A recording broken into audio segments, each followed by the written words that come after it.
They say betrayal cuts deeper than any knife, but what they don't tell you is how it sounds when your world crumbles in front of a room full of people you thought you could trust. My name doesn't matter. What matters is what happened that night, and how 3 words changed everything forever. It was a Tuesday when my life began unraveling, though I didn't know it yet. I remember because Tuesdays were always our day, mine and Sarah's. Coffee at 9, gossip about work, complaints about our husbands over overpriced latte. Everything felt so normal, so safe. The autumn sun filtered through the cafe windows, casting golden rectangles across our usual table. Sarah stirred her drink with that nervous energy she always had, but something felt different this time. "You look tired," I said, studying her face. Dark circles shadowed her eyes, and her smile seemed forced, like she was wearing a mask that didn't quite fit anymore. "Just work stuff," she replied, but her voice cracked slightly on the word work. She couldn't meet my eyes, focusing instead on the swirling foam in her cup. "You know how it is." But I didn't know, because Sarah loved her job at the marketing firm downtown. She'd talk for hours about campaigns and client meetings, her eyes lighting up with genuine excitement. Today, she mentioned work like it was a burden she could barely carry. The first crack in my perfect little world had appeared, hairline thin, but unmistakably there.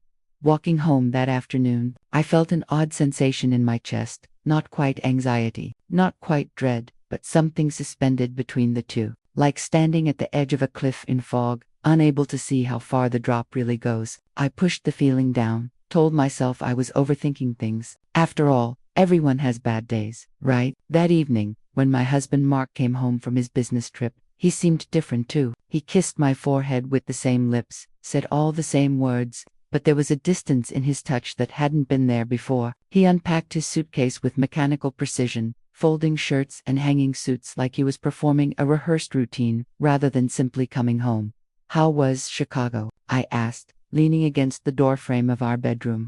"Fine, productive." His responses came out, clipped, efficient. Mark had always been a man of few words, but these felt carefully chosen, measured. "The Peterson account is moving forward." I wanted to ask more, to bridge whatever gap had opened between us, but something held me back. Instead, I watched him organize his toiletries with the same methodical care, each item placed exactly where it belonged, everything in its place, everything under control. If only I'd known then how quickly control could slip through your fingers like sand. The next few days blurred together in a haze of forced normalcy. Coffee with Sarah became stilted conversations filled with awkward pauses. Dinners with Mark felt like eating with a polite stranger. I began noticing things I'd never paid attention to before. How Sarah's phone buzzed constantly during our meetings, how she'd glance at it with a mixture of panic and anticipation before quickly sliding it back into her purse. How Mark started taking calls in the garage, his voice a low murmur through the thin walls.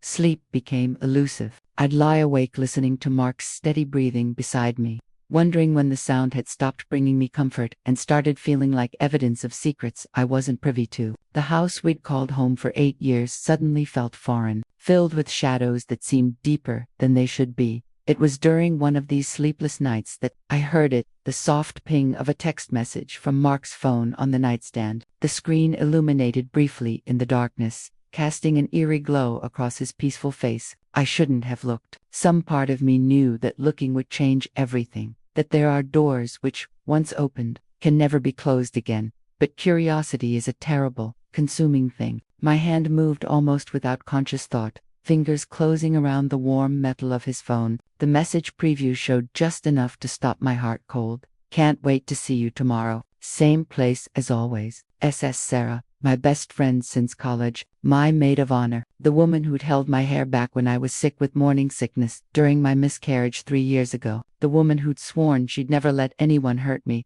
The phone slipped from my numb fingers, landing on the comforter with a soft thud. Mark stirred beside me but didn't wake. I stared at the ceiling, my mind racing through memories with new, terrible clarity. Sarah's nervous energy at coffee, her inability to meet my eyes, Mark's distant behavior since returning from Chicago, where Sarah's company had recently opened a new office, Chicago, where she'd been traveling monthly for the past 6 months. How long had it been going on? How many lies had I swallowed with my morning coffee, believing they were truth? How many times had they laughed about the naive wife who suspected nothing? The betrayal cut deep, But what followed was worse. The slow burn of rage building in my chest like a furnace being stoked. They thought they were so clever, so careful. They thought I was too trusting, too oblivious to see what was happening right in front of me. But they were wrong, dead wrong. Over the following weeks, I became a detective in my own life. I noticed Sarah's new jewelry, delicate pieces I'd never seen before, the kind Mark had always favored. I watched her light up when her phone rang, then excused herself for work calls that lasted exactly long enough for someone to whisper sweet nothings. I observed Mark's sudden interest in weekend conferences and late client dinners, his careful explanations delivered with the precision of a man who'd rehearsed every word. The evidence mounted like storm clouds gathering on the horizon. Credit card statements showing hotel charges in cities where Mark claimed to be alone. Sarah's Instagram posts from restaurants I'd never been to, despite her claims of being too busy for social outings. Phone records that told a story of hundreds of calls and thousands of text messages, exchanged in the shadows of my marriage. But I said nothing. I smiled and nodded and played the role of the unsuspecting wife and loyal friend. Because I was waiting, planning, preparing for the perfect moment to watch their house of lies come crashing down around them. That moment came sooner than expected, in the form of an invitation to Mark's company's annual dinner. The Peterson account, the one he'd been working so hard on, had finally closed, and the entire team was being celebrated. Spouses were not just invited but expected. Sarah's marketing firm had partnered on the campaign, so she'd be there too, along with her husband David. Perfect. Absolutely perfect. The night of the dinner, I chose my outfit carefully, a black dress that hugged my curves, the diamond earrings Mark had given me for our anniversary, red lipstick that made my smile look sharp as a blade. I looked like the successful executive's wife I was supposed to be, but underneath, I felt like a hunter who'd finally cornered her prey. The venue was elegant, all crystal chandeliers and white tablecloths, the kind of place where voices stayed low and conversations remained civilized. Mark looked handsome in his navy suit, his arm around my waist as we made our rounds, accepting congratulations and playing the happy couple. Sarah arrived 30 minutes later with David, her red hair swept up in an elegant chignon, her smile brilliant and false. "You look amazing," she gushed, kissing my cheek with lips that had been kissing my husband. The hypocrisy was breathtaking. We were seated at the head table, Mark and me, Sarah and David, along with the senior partners and their spouses, close enough that I could watch every glance exchanged between my husband and my best friend, every careful avoidance of direct eye contact, every moment of suppressed tension. The speeches began after the main course. Mark's boss praised the team's dedication, their willingness to go above and beyond, to sacrifice personal time for professional success. The irony wasn't lost on me. They had indeed sacrificed something personal, my trust, my marriage, our friendship, but not for professional success, for selfish, destructive passion that they'd convinced themselves was love. When Mark stood to address the room, I felt my heart hammering against my ribs. This was it, the moment I'd been waiting for. He spoke about teamwork, about partnership, about the importance of having people you could count on. His eyes found Sarah's across the table, and something passed between them, a look so intimate, so filled with meaning, that I felt physically sick. That's when I stood up. The room fell silent, all eyes turning to me. Mark's face went white, then red, as if his body couldn't decide between fear and embarrassment. Sarah's champagne glass froze halfway to her lips. "I'd like to say something," I announced, my voice carrying clearly across the suddenly still room, "about partnership, about trust, about what happens when the people closest to you decide to build something beautiful together. Behind your back." I reached into my purse and pulled out a manila envelope, thick with printed emails, text messages, hotel receipts, photographs I'd taken of them together when they thought no one was watching, the evidence of their months-long deception laid out in black and white. "Mark," I said, my voice steady, despite the earthquake happening inside my chest. "Sarah, did you really think I was that blind? That's stupid." The silence in the room was absolute. Even the waitstaff had stopped moving, sensing drama unfolding like a car crash they couldn't look away from. Sarah's face had gone pale beneath her makeup, her freckles standing out like spots of blood against snow. Mark found his voice first, though it came out as a croak. "Honey, I don't know what you think, you don't." The word cut through his sentence like a knife. "Don't you dare lie to me anymore. Not here. Not in front of all these people who actually believe in honor and commitment.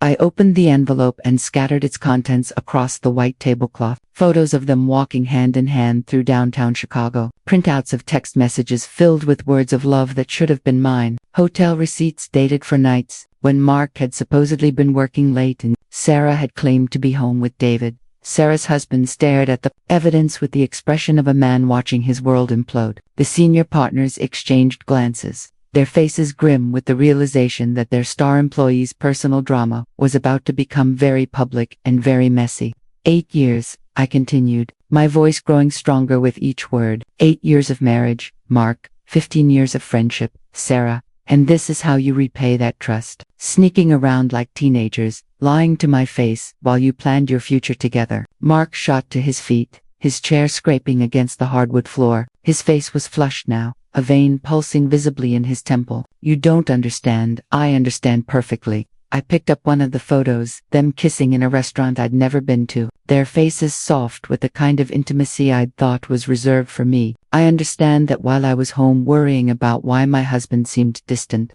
he was actually falling in love with my best friend. I understand that while Sarah was giving me advice about fixing my marriage, she was actively destroying it. The accusation hung in the air like smoke. Around us, the room had become a theater. Every guest transfixed by the drama unfolding at the head table. This was supposed to be a celebration, a night of professional triumph. Instead, it had become the stage for the most public dissolution of trust any of us had ever witnessed. That's when Mark's composure finally cracked completely. Fine, he shouted, his voice echoing off the crystal chandelier above us. You want the truth. Here it is. We're in love. We have been for months. And yes, we were planning to tell you, but we needed time to figure out how. His eyes blazed with anger and something else, relief. Maybe, at finally being able to stop pretending. We didn't plan this, it just happened. Sometimes people fall in love, sometimes marriages don't work out, sometimes people choose to betray the people who trust them most. I finished. Sometimes people decide their happiness is worth more than their honor. The entire room was watching now, guests turning in their seats to get a better view of the spectacle. I could see phones being discreetly pulled from purses, the modern instinct to document drama overriding social etiquette. Sarah finally found her voice, though it came out small and shaking. I never wanted to hurt you. We never wanted to hurt anyone, but you did it anyway.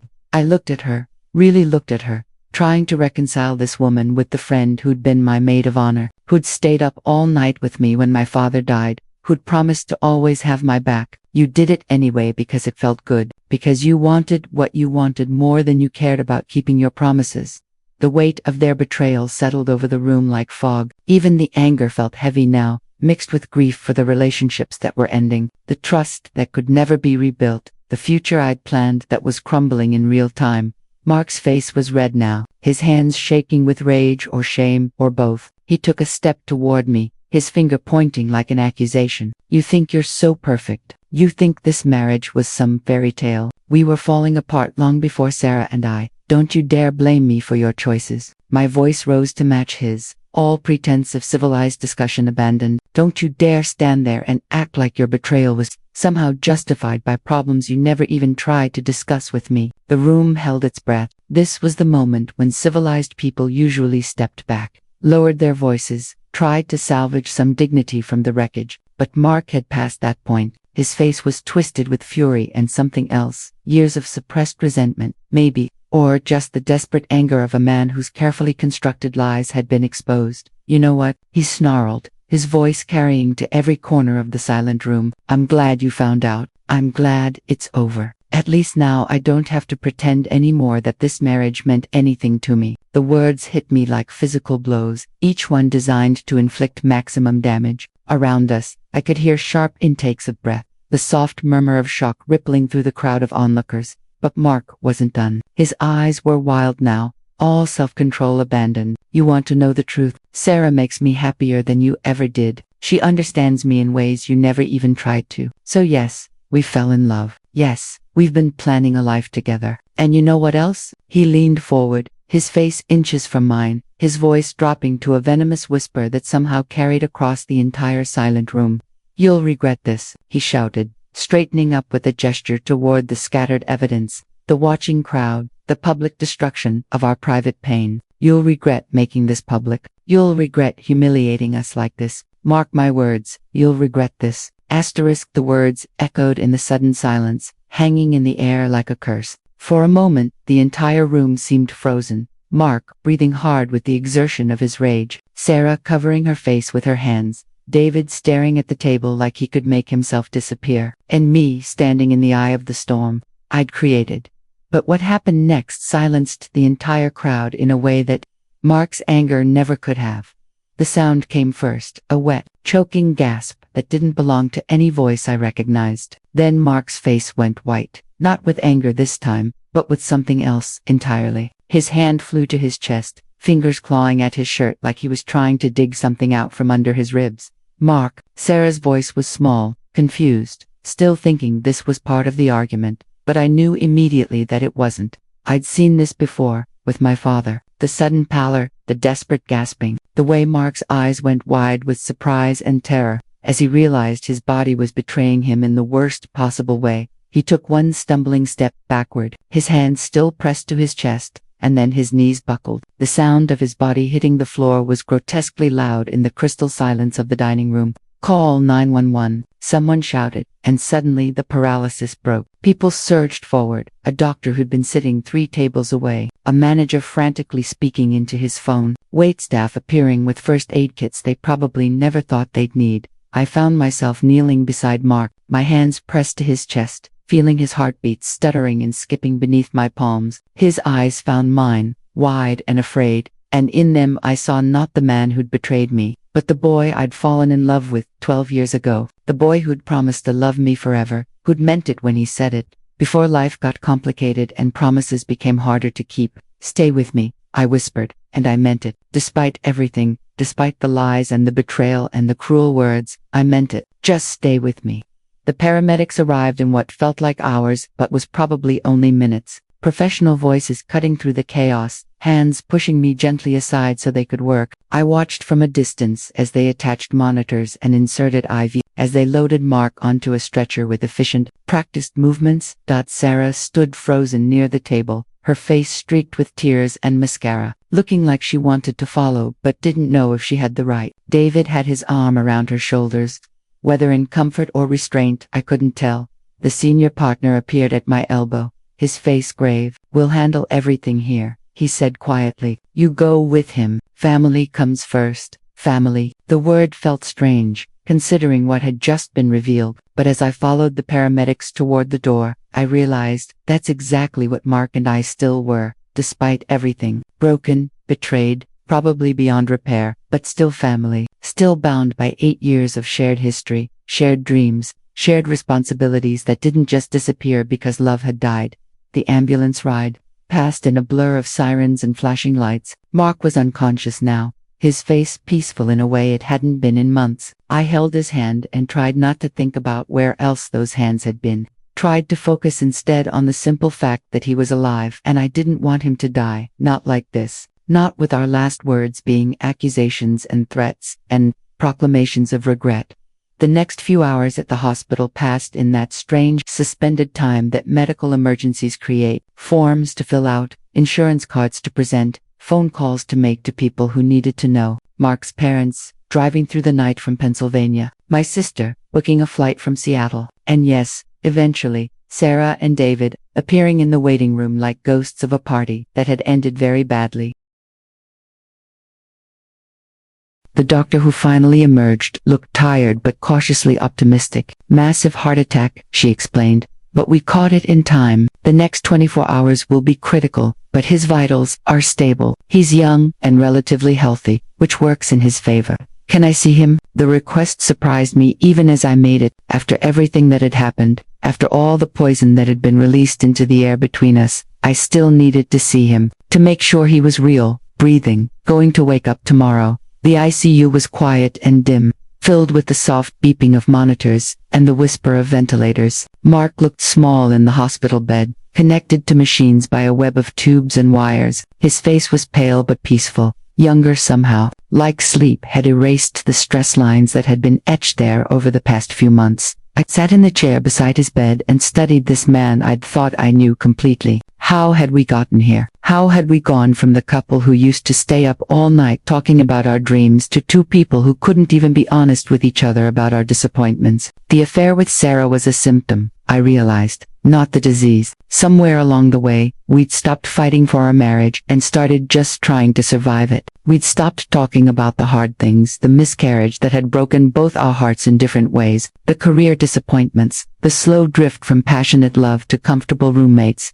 But did that excuse what he'd done? Did understanding the why make the betrayal any less sharp, any less destructive? I was still wrestling with those questions when Mark's eyes fluttered open. For a moment, he looked confused, taking in the hospital room, the monitors, my face beside his bed. Then memory crashed back, and his expression crumbled. "I'm sorry," he whispered, his voice barely audible over the beeping machines. "God, I'm so sorry. There were so many things I could have said, about the lying, about Sarah, about the public humiliation, about the years of growing apart that we'd both ignored. Instead, I found myself saying the only thing that mattered in that moment, I know." We talked then, really talked, for the first time in months, about the affair, yes, but also about everything that had led up to it, the distance we'd let grow between us, the conversations we'd avoided, the resentment we'd both harbored without ever voicing it. "I don't know if we can fix this," I told him honestly. "I don't know if I can ever trust you again." "I know," he replied, echoing my earlier words. "I don't know either, but I want to try, if you'll let me." The road to recovery, both his physical healing, and whatever we might be able to salvage of our relationship, would be long and difficult. There would be counseling, hard conversations, moments of doubt and setbacks. Sarah had resigned from her firm and moved to another city with David, their own marriage hanging by threads. The senior partners had handled Mark's medical leave with professional discretion, but his career had definitely taken a hit. But as I sat in that hospital room, watching the steady rise and fall of his chest, I realized something important. The woman who had stood up in that restaurant and exposed the lies was not the same woman who had discovered the affair weeks earlier. That woman had been broken by betrayal, consumed by rage and the need for revenge. This woman, the one sitting beside her husband's hospital bed, had found something else. Not forgiveness, not yet, maybe not ever completely, but something more valuable. Her own strength, her own voice, the knowledge that she could survive the worst betrayal imaginable and still choose kindness over cruelty, healing over destruction. The dramatic confrontation I'd planned had given me a moment of satisfaction, but it had also nearly cost Mark his life. The real victory hadn't been in exposing their lies publicly, it had been in refusing to let their betrayal destroy who I was at my core. Looking back now, 6 months later, I can see that night clearly for what it was, not an ending, but a beginning. The end of naive trust, yes, but the beginning of something more honest. Mark and I are in counseling, taking it one day at a time, trying to build something new from the ruins of what we thought we had. Some days are harder than others. Some days, I look at him and still see the man who lied to me for months. But other days, I see glimpses of the person I fell in love with, tempered now by suffering and regret into someone more real, more aware of the weight that promises carry. Sarah sends cards, sometimes carefully neutral birthday wishes, holiday greetings that never mention what happened. I don't respond, but I don't throw them away either. Maybe someday we'll be able to talk about what friendship means when it's been tested by the worst possible betrayal. Maybe someday we'll find a way to forgive each other. Or maybe some bridges, once burned, can never be rebuilt. But here's what I know now that I didn't know then. Betrayal doesn't have to be the end of your story. It can be the beginning of a better one. One where you know your own worth, where you refuse to accept less than you deserve, where you choose healing over revenge and growth over bitterness. The woman who discovered that affair in the darkness of her bedroom was powerless, betrayed, lost. The woman who stands here today is none of those things. She learned that sometimes the most important fight isn't the one you have with the people who hurt you, it's the one you have with yourself, to remain who you want to be despite what they've done. And Mark, he was wrong about one thing that night. I don't regret exposing the truth. I don't regret demanding honesty. I don't regret fighting for myself when no one else would. The only thing I regret is that it took betrayal to teach me how strong I really was. You'll regret this.